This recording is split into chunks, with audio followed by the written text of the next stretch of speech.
Hoje nós vamos ler o primeiro livro da trilogia O Senhor dos Anéis, de John Ronald Tolkien, A Sociedade do Anel.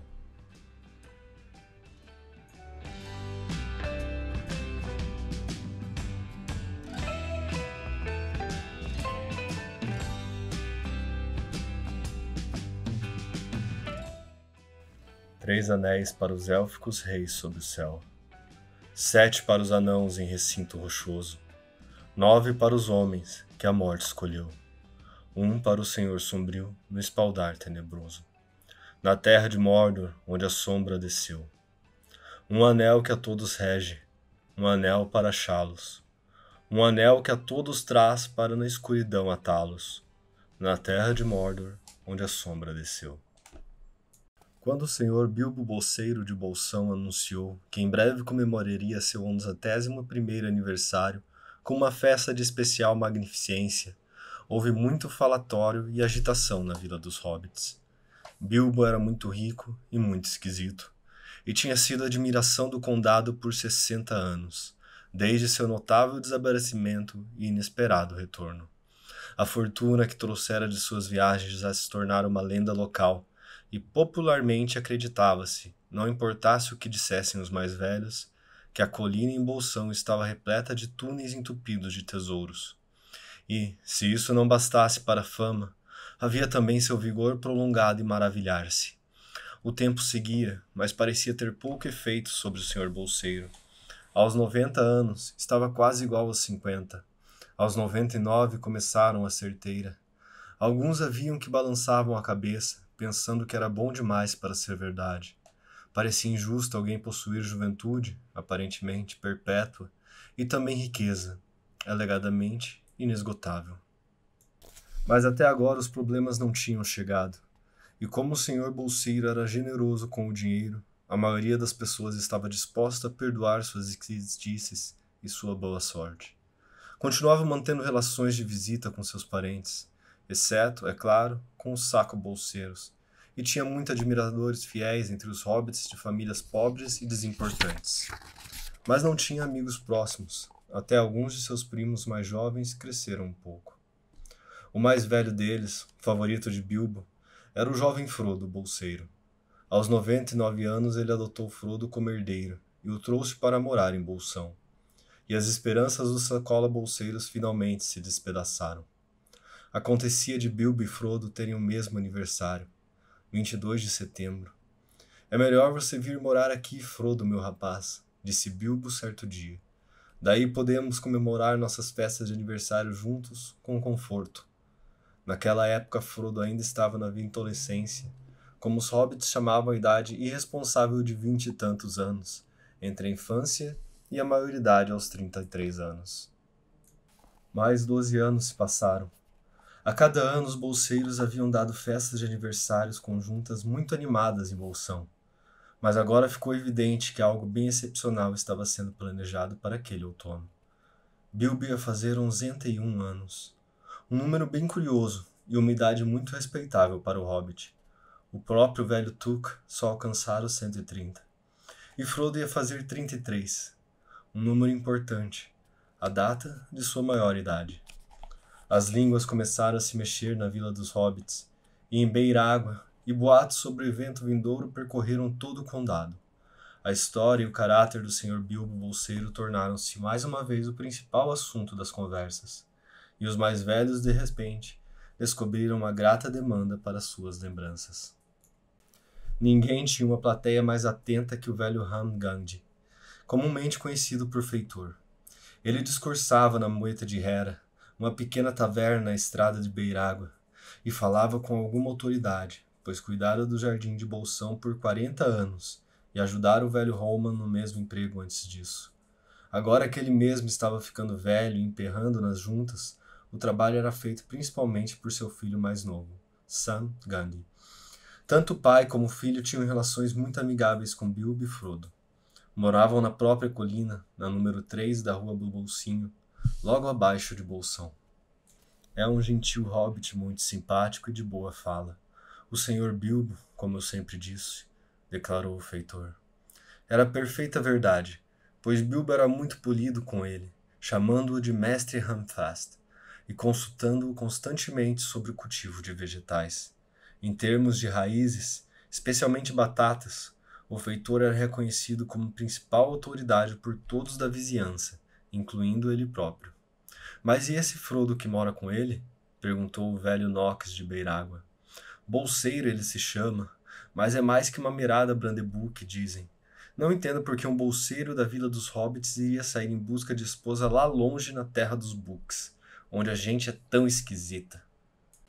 E não espanta que são esquisitos, atalhou o papai do Spé, o vizinho da porta de Feitor.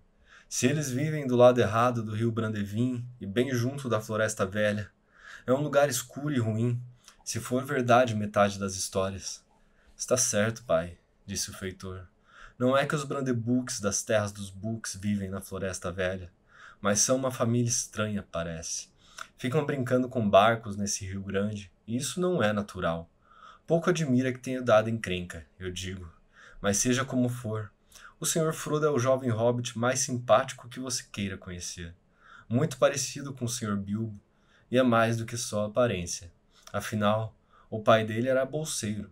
Era um hobbit decente e respeitável. O Sr. Drogo Bolseiro. Nunca houve muito o que falar dele, até ele se afogar. Bem, assim dizem, respondeu o feitor. Vejam, o Sr. Drogo. Ele se casou com a coitada da senhorita Prímula Brandebuck. Ela era prima irmã do nosso Sr. Bilbo pelo lado da mãe. A mãe dela era a filha mais moça do velho Tuck. E o Sr. Drogo era primo segundo dele. Então o Sr. Frodo é primo dele em primeiro e segundo grau, com uma geração de diferença. Como costumam dizer, se é que me entendem. E o Sr. Drogo estava morando na mansão dos Brandevin com o sogro e o velho mestre Gordabac, como fazia muitas vezes depois de se casar, já que ele apreciava bons comes e o velho Gorbac tinha uma mesa muito generosa. E saiu para andar de barco no rio Brandevin. E ele e a esposa se afogaram, e o coitado do Sr. Frodo era só uma criança e tudo o mais. Ouvi dizer que eles saíram na água depois de jantar à luz do luar, comentou o velho Nox, e foi o peso de Drogo que afundou o barco. E eu ouvi dizer que ela jogou ele na água, e ele a puxou depois, disse Ruivão, o moleiro da Vila dos Hobbits. Não precisa escutar tudo o que ouve, Ruivão, respondeu o feitor, que não gostava muito do moleiro. Não é necessário ficar falando de empurrar e puxar. Um barco já é bem traiçoeiro para quem senta quieto, sem precisar procurar mais motivo de encrenca. Seja como for, aí o Sr. Frodo ficou órfão e encalhado, como poderíamos dizer, entre esse povo estranho da terra dos Books. E de qualquer forma, ele foi criado na mansão do Brandevin. Uma verdadeira coelheira, pelo que falam. O velho mestre Gorbadoc nunca teve menos que algumas centenas de parentes nesse lugar. O Sr. Bilbo nunca fez coisa mais bondosa que trazer o rapaz de volta para morar entre gente decente. Mas calculo que foi um golpe bravo para esses sacola-bolseiros. Pensavam que ia ficar com o bolsão daquela vez em que ele foi embora e pensavam que estava morto. E daí ele volta e manda embora. E continua vivendo, vivendo, e nunca parece ter um dia a mais de idade, abençoado seja. E de repente produz um herdeiro, e com toda a papelada certinha. Agora os sacolas bolseiros nunca vão ver o lado de dentro de bolsão. Pelo menos esperamos que não. Tem uma boa quantidade de dinheiro enfiado lá, ouvi dizer, disse um estranho. Um visitante a negócio de Gran Cava, na Quarta Oeste. Todo o topo de sua colina está cheio de túneis entupidos de arcas de ouro e pratas e joias, pelo que ouvi. Então você ouviu mais do que eu posso garantir, respondeu o feitor. Não sei nada de joias. O Sr. Bilbo é liberal com dinheiro e não parece que lhe falte, mas não sei de escavação de túneis. Eu vi o Sr. Bilbo quando ele voltou, coisa de 60 anos atrás, quando eu era rapaz. Não havia muito tempo que eu era aprendiz do velho Roman, que era primo de meu pai, mas ele me pôs lá em Bolsão para ajudá-lo a impedir as pessoas de pisotearem e invadirem todo o jardim enquanto ocorria a venda. E no meio disso tudo vem o Sr. Bilbo, subindo a colina com um pônei e uns sacos bem grandes e um par de arcas. Não tenho dúvida que na maior parte estavam cheios de tesouros que ele apanhou em terras estrangeiras, onde há montanhas de ouro, dizem, mas não havia o bastante para encher túneis. Mas meu rapaz Sam deve saber mais sobre isso. Ele entra e sai de Bolsão. Doido por histórias de antigamente ele é, e ouve todos os relatos do Sr. Bilbo. O Sr. Bilbo ensinou as letras a ele.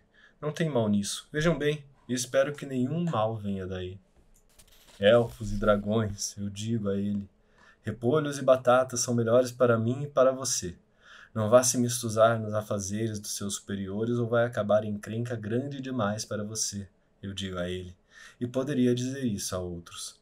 Acrescentou com uma olhadela para o estranho e para o moleiro. Mas o feitor não convenceu sua plateia.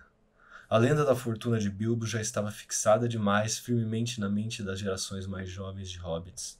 Ah, mas é bem provável que ele andou acrescentando ao que trouxe primeiro, argumentou o moleiro, expressando a opinião comum. Muitas vezes ele sai de casa e vê essa gente bizarra que o visita, anãos que vêm de noite, e esse velho feiticeiro andante, Gandalf e tudo o mais. Pode dizer o que quiser, feitor, mas Bolsão é um lugar esquisito, e a gente de lá é mais esquisita ainda. E você pode dizer o que você quiser sobre coisas que você conhece tanto quanto andar de barco, senhor Ruivão, retorquiu o feitor, destetando o moleiro ainda mais que de costume.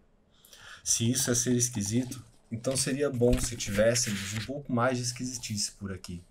Tem gente não muito longe daqui que não serviria um quartilho de cerveja a um amigo, mesmo que morasse numa toca de paredes douradas. Mas eles fazem as coisas do jeito certo em Bolsão. Nosso Sam disse que todos vão ser convidados à festa. E vai ter presentes, veja bem, presentes para todo mundo. E é neste mês. Aquele mesmo mês era setembro. E o tempo era o melhor que se poderia querer. 1 ou 2 dias depois espalhou-se um boato, provavelmente iniciado pelo bem informado Sam, de que havia fogos de artifício. E mais, fogos de artifício como não se havia visto no condado por quase um século. De fato, desde a morte do velho Tuck. Os dias passaram e o dia se aproximava. Um carroção de aspecto estranho, carregado com pacotes de aspecto estranho, entrou pela vila dos hobbits certa tardinha e subiu com esforço a colina de Bolsão. Os hobbits, espantados, espiavam pelas portas iluminadas por lanternas para olhá-lo com espasmo. Era conduzida por gente bizarra, cantando estranhas canções, anãos de barbas compridas e capuzes fundos. Alguns deles ficaram em Bolsão. Ao final da segunda semana de setembro chegou uma carroça através de Beirágua, na direção da ponte Blanlevin, em plena luz do dia. Um velho a dirigia sozinho. Usava um alto chapéu azul pontudo, um comprido manto cinzento e um cachecol prateado. Tinha uma longa barba branca e sobrancelhas frondosas que se projetavam além da aba do chapéu. Criancinhas hobbits corriam atrás da carroça por toda a vila dos hobbits e também colina acima. Ela tinha uma carga de fogos de artifício, como eles supunham corretamente. Na porta dianteira de Bilbo, o velho começou a descarregar. Havia grandes feixes de fogos de todos os tipos e formas, cada um marcado com um grande G vermelho e a runa élfica. Essa era a marca de Gandalf, é claro. E o velho era Gandalf, o mago, cuja fama no condado se devia principalmente à sua habilidade com fogos, fumaças e luzes. Sua ocupação real era muito mais difícil e perigosa, mas o fogo do condado não sabia a respeito. Para eles, era apenas uma das atrações da festa. Vinha daí a animação das crianças hobbits. G de grandioso, gritavam eles e o velho sorria. Conheciam-no de vista, apesar de ele só aparecer na vila dos hobbits ocasionalmente e nunca se demorar muito. Mas nem eles nem algum dos seus ancestrais, exceto os mais velhos, haviam visto uma de suas exibições de fogos de artifício. Essa agora pertencia a um passado lendário. Quando o velho, ajudado por Bilbo e alguns anãos, havia terminado de descarregar, Bilbo distribuiu alguns tostões, mas nem um só busca-pé ou bombinha chegou a aparecer, para a decepção dos espectadores. Agora vão correndo, disse Gandalf. Vocês vão ter bastante quando chegar a hora. Depois sumiu no interior de Bolsão com Bilbo, e a porta se fechou. Os jovens hobbits encararam a porta em vão por algum tempo, e depois foram embora, sentindo que o dia da festa jamais chegaria. Dentro de Bolsão, Bilbo e Gandalf estavam sentados à janela aberta de um pequeno recinto que dava para o oeste, com vista para o jardim. O fim de tarde estava luminoso e pacífico. As flores brilhavam em vermelho e dourado, bocas de leão, girassóis e capuchinhas se espalhando pelos muros de relva e espinhos pelas janelas redondas. Como parece luminoso o seu jardim, comentou Gandalf. Sim, respondeu Bilbo. Gosto muito dele e de todo o querido velho condado, mas acho que preciso de férias. Então pretende prosseguir com seu plano? Pretendo. Tomei minha decisão meses atrás e não a mudei. Muito bem, não vale a pena dizer mais nada. Atenha-se ao seu plano, todo o seu plano, veja bem. E espero que ele acabe bem, para você e para todos nós. Assim espero. Seja como for, pretendo me divertir na quinta-feira e fazer minha pequena brincadeira. Quem vai rir, eu me pergunto, indagou Gandalf, balançando a cabeça. Veremos, respondeu Bilbo. No dia seguinte, mais carroças subiram a colina, e mais carroças ainda. Podia haver algum resmungo sobre o comércio local, mas nesta mesma semana começaram a jorrar de bolsão pedidos de toda espécie de víveres, utilidades ou luxos que pudessem ser obtidos na vila dos hobbits, ou em Beiraga ou em qualquer lugar das redondezas. As pessoas se entusiasmavam e começavam a marcar os dias no calendário, e observavam avidamente o carteiro, esperando o convite. Pouco tempo depois, os convites começaram a jorrar, e a agência do correio das vilas dos hobbits ficou bloqueada, e a agência do correio de Beirágua ficou soterrada, e foram convocados carteiros auxiliares voluntários. Havia um fluxo constante deles subindo a colina, trazendo centenas de variantes polidas de obrigado irei com certeza. Um aviso apareceu no portão de Bolsão. Entrada proibida exceto para assuntos da festa. Mesmo aqueles que tinham ou fingiam ter assuntos da festa a tratar, raramente a entrada era permitida. Bilbo estava ocupado, escrevendo convites, conferindo respostas, embrulhando presentes e fazendo alguns preparativos particulares. Desde o momento da chegada de Gandalf, ele permaneceu sem ser visto. Certa manhã, os hobbits acordaram e viram um grande campo, ao sul da porta dianteira de Bilbo, coberto de cordas e mastros para tendas e pavilhões. Uma entrada especial foi aberta na encosta que levava à estrada, e largos degraus e um grande portão branco foram construídos ali. As 3 famílias hobbits da Rua do Bolsinho, adjacente ao campo, estavam intensamente interessadas e eram geralmente invejadas. O velho feitor Gandhi até parou de fingir que estava trabalhando no jardim. As tendas começaram a subir. Havia um pavilhão especialmente grande, tanto que as árvores que cresciam no campo ficou bem dentro dele, e se erguia ativa perto de uma das extremidades, na cabeceira da mesa principal.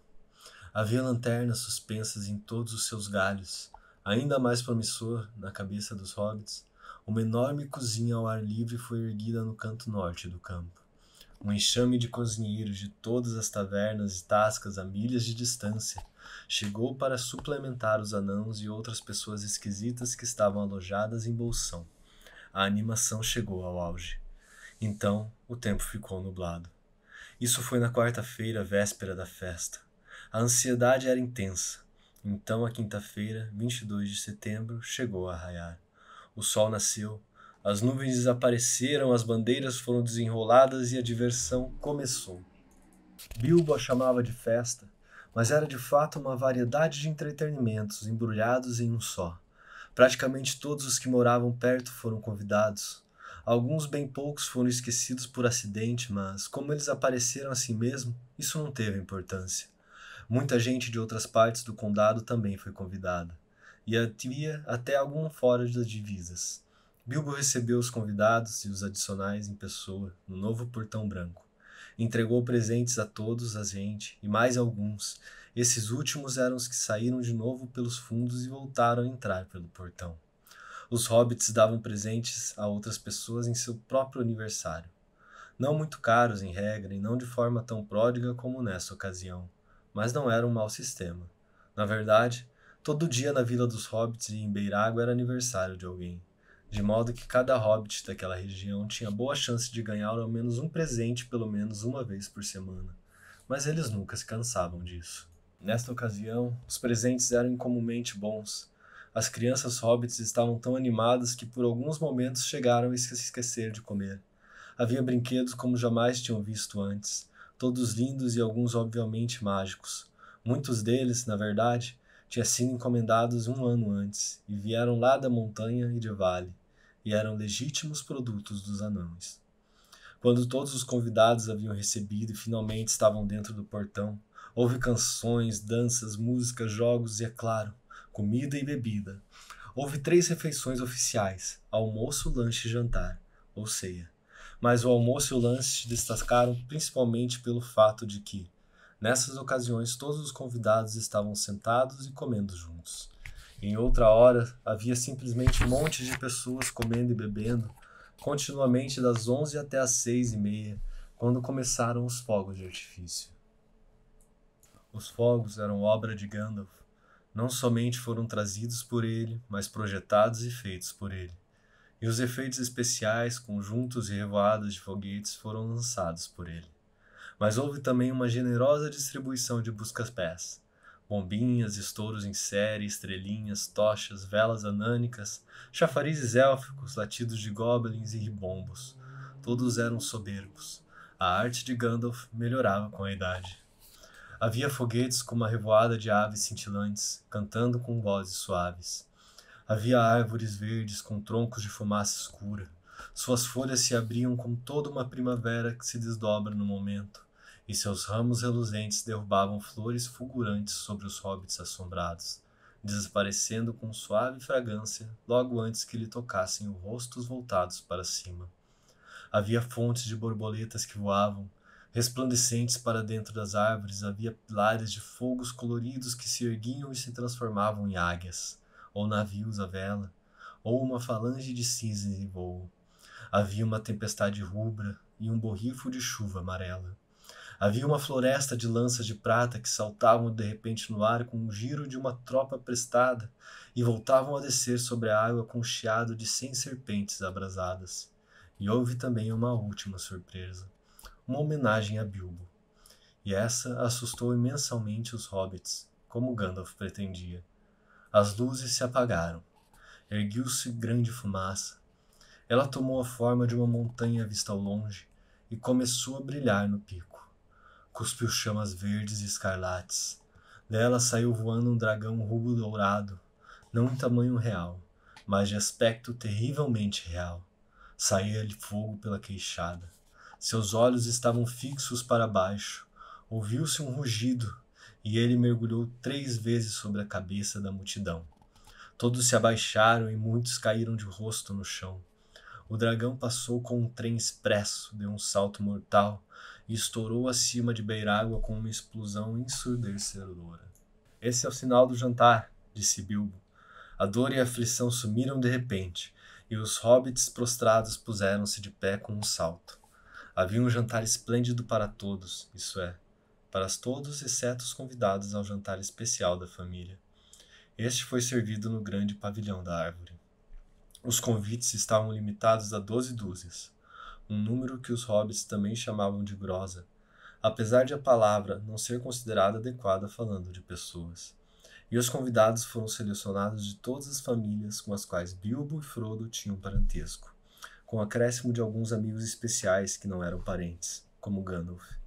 Muitos hobbits jovens foram incluídos e estavam presentes com permissão dos pais, pois os hobbits eram liberais com os filhos em termos de ficarem acordados até tarde, especialmente quando havia chance de lhes conseguir uma refeição grátis. Criar jovens hobbits custava muito mantimento. Havia muitos bolseiros e bonfins, e também muitos tuques e brandebuques. Havia vários fossadores, partes da avó de Bilbo Bolseiro, e vários roliços, aparentados com seu avô Tuck, e uma seleção de covas, bolgas, juntas correias, texugos, bom-corpos, corneteiros e pé-soberbos. Algum desses tinha apenas um parentesco bem distante com Bilbo, e alguns mal tinham estado na vila dos hobbits antes, já que viviam em cantos remotos do condado. Os sacolas bolseiros não foram esquecidos. Otto e sua esposa Lobele estavam presentes. Não gostavam de Bilbo e detestavam Frodo, mas o cartão de convite era tão magnífico, escrito com tinta dourada, que sentiram-se ser impossível recusar. Além disso, seu primo Bilbo estivera se especializando em comida por muitos anos, e sua mesa tinha alta reputação.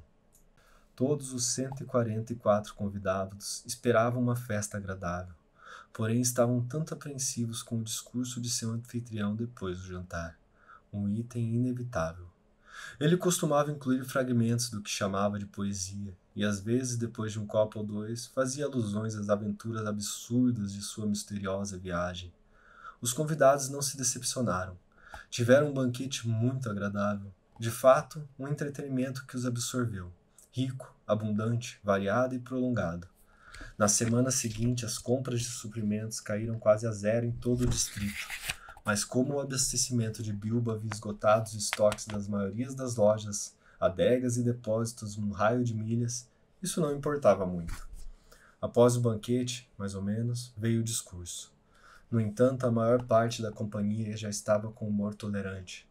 Naquele ponto deleitoso que eles chamavam de preencher os cantos, estavam beberincando suas bebidas favoritas e mordiscando seus petiscos favoritos, e seus temores foram esquecidos.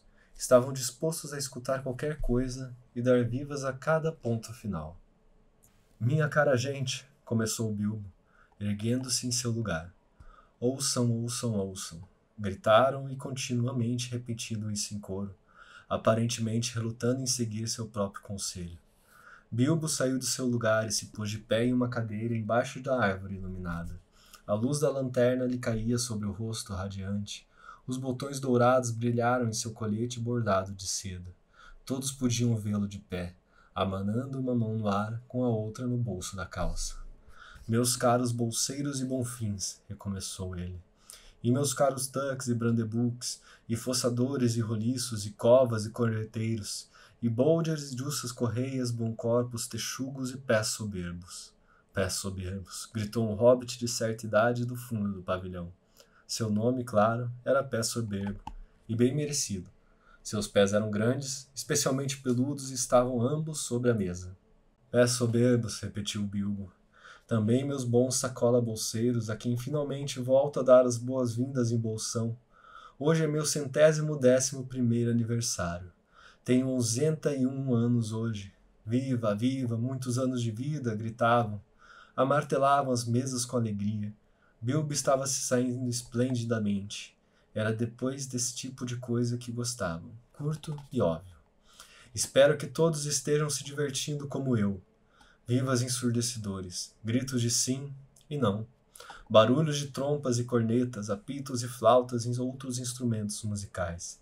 Como foi dito, havia muitos jovens hobbits presentes. Centenas de bombinhas musicais tinham sido estouradas. A maioria trazia a marca Vale. Isso não queria dizer muita coisa para a maioria dos hobbits, mas todos concordavam que eram bombinhas maravilhosas. Elas continham instrumentos pequenos, mas de feitura perfeita e tons encantadores. Na verdade, em algum canto, alguns dos jovens tucks e brandebuques, supondo que o tio Bilbo acabara, visto que claramente dissera tudo o que era necessário, montaram uma orquestra improvisada e começaram a tocar uma alegre melodia de dança. O mestre Everard Tuck e senhora Meliota Brandebuck subiram numa mesa e, com guizos nas mãos, começaram a dançar a ciranda saltitante. Uma dança bonita, mas um tanto vigorosa.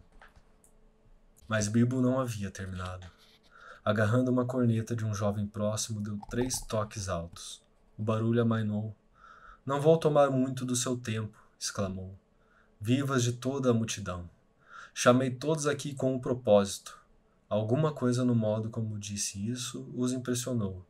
Fez-se quase silêncio, e 1 ou 2 dos Tucks lhe deram ouvidos. Na verdade, com 3 propósitos.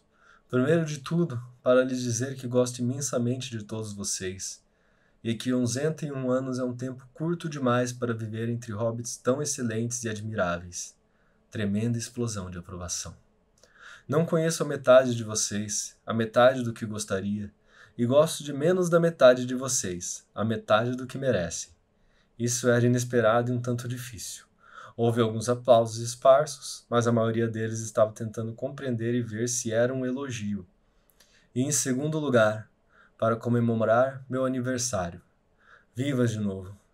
Eu deveria dizer nosso aniversário, pois é claro que também é o aniversário de meu herdeiro e sobrinho Frodo. Hoje ele se torna maior de idade e faz jus à sua herança. Alguns aplausos perfunctórios dos mais velhos, e alguns gritos altos de Frodo, Frodo, bom e velho Frodo dos mais moços, os sacola-bolseiros franziram as sobrancelhas e se perguntaram o que queria dizer fazer jus à sua herança. Juntos nós totalizamos 144 anos. Um número de vocês foi escolhido para igualar esse notável total. Uma grosa, se me permitem usar a expressão. Nenhum aplauso. Aquilo era ridículo. Muitos dos convidados, em especial os sacola-bolseiros, sentiram-se insultados, certo de que só tinham sido chamados para perfazer o número requerido, como uma mercadoria numa embalagem. Uma grosa, essa é boa, expressão vulgar. E também, se me permitirem referir-me à história antiga, o aniversário da minha chegada num barril a Esgaroth, no Lago Longo. Porém, o fato de que era meu aniversário me escapou à memória naquela ocasião. Eu tinha apenas 51 anos e os aniversários não pareciam tão importantes. O banquete, no entanto, foi deveras esplêndido, apesar de eu estar muito resfriado na ocasião. Lembro-me e só pode dizer muito obrigado. Agora repito mais corretamente. Muitíssimo obrigado por virem à minha pequena festa. Silêncio obstinado. Todos temiam que uma canção ou algum poema fosse iminente, e estavam ficando entediados. Porque ele não podia parar de falar e deixar que eles brindassem a sua saúde, mas Bilbo não cantou nem recitou, pausou por um momento. E em terceiro e último lugar, prosseguiu ele, desejo fazer um anúncio. Falou essa última palavra tão alta e repentinamente que todos aqueles que ainda podiam se erguer nos assentos. Lamento anunciar que, apesar de, como eu disse, 101 anos seria um tempo curto demais para passar entre vocês, este é o fim. Estou indo embora. Estou partindo agora. Adeus. Desceu da cadeira e desapareceu.